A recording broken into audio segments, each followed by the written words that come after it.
Hi, this is Heather with POParitaville.com, and we're about to interview the cast of Warehouse 13 here at Comic-Con 2011.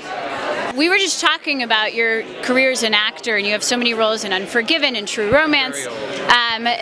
How does this differ, and do you like it better or worse than your other stuff for movies and stuff like that? First time I've ever been on a series that lasted. I was 2.5 years on Frasier, but it wasn't my show. I was a recurring character, and I was on one of the best shows in television. But I didn't create that. I wasn't part of creating that show.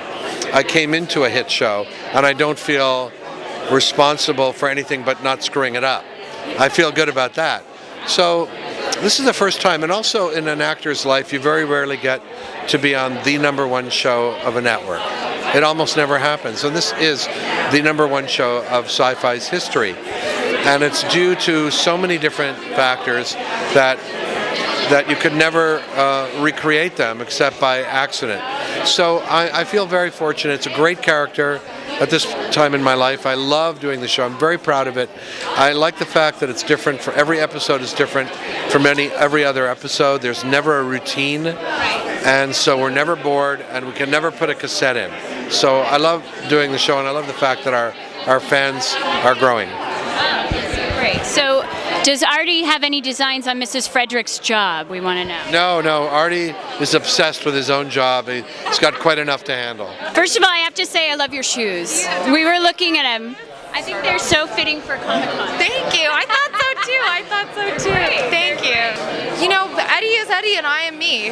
And we're nobody else. And I think where actors try to really get into trouble is when they try and copy other people. You know, we're very much ourselves. We just try and have fun with each other. I mean, I have a really deep admiration and respect for him. He's a good actor. He works hard. And more importantly, he's a great person. Like a really wonderful, genuine, you talk to him. He's a great guy. He really is.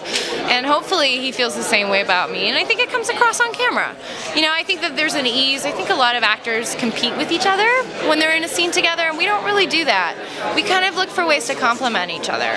And I think that's what, when people refer to chemistry, our chemistry is, I think we just have a good time together on camera. We don't really worry about screen time or, whose scene it is. It's very giving and open, and it's not two actors battling over a piece. It's more two actors. We share well. I like that blue microphone. It's like a Muppet nose. Pop. Little chimpanzee. Yes. So we got to see your character in the field just recently. Yes. Are we going to get to see her more in the field? You bet. Absolutely. Yeah. Claudia has the opportunity to go out into the field with Artie in the next episode, in episode 3, with Steve Jinks in the episode after that, with Pete and Micah in the episode after that. Claudia's responsibility has definitely increased in this season, which I've enjoyed just as an actor. It gives me more to do, it gives me more to try and more to learn. How was your relationship with Artie progressing this season? I know it's always been a fatherly relationship.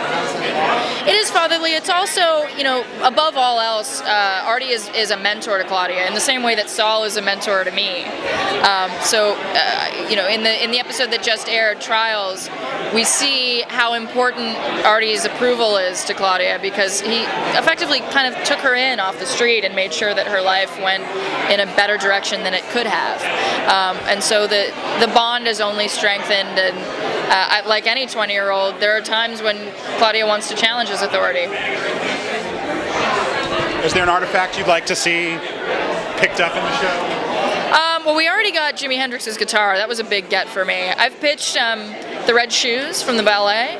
That would be sort of tethered to something emotional. I'm not sure yet. I don't want to spoil that just in case the writers actually do have something planned. Yeah.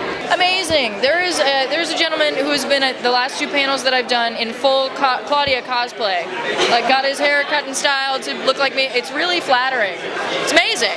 It's extensive. No, it's not creepy. It's cool. I also encountered a little girl. I did the Her Universe panel yesterday, and she was no bigger than a minute, and she was just gushing with excitement over, the idea that women have an increased presence in sci-fi and genre, and she loves Warehouse 13 and was begging for a picture. And it was just really affirming to be here among the people who take in what we do and appreciate what we do, and honestly make season after season possible. Because if it wasn't for the viewership, we wouldn't be getting a season 3, and who knows what beyond that. Well, it's been great here with the cast of Warehouse 13 at Comic-Con 2011. This is Heather with POParitaville.com signing off.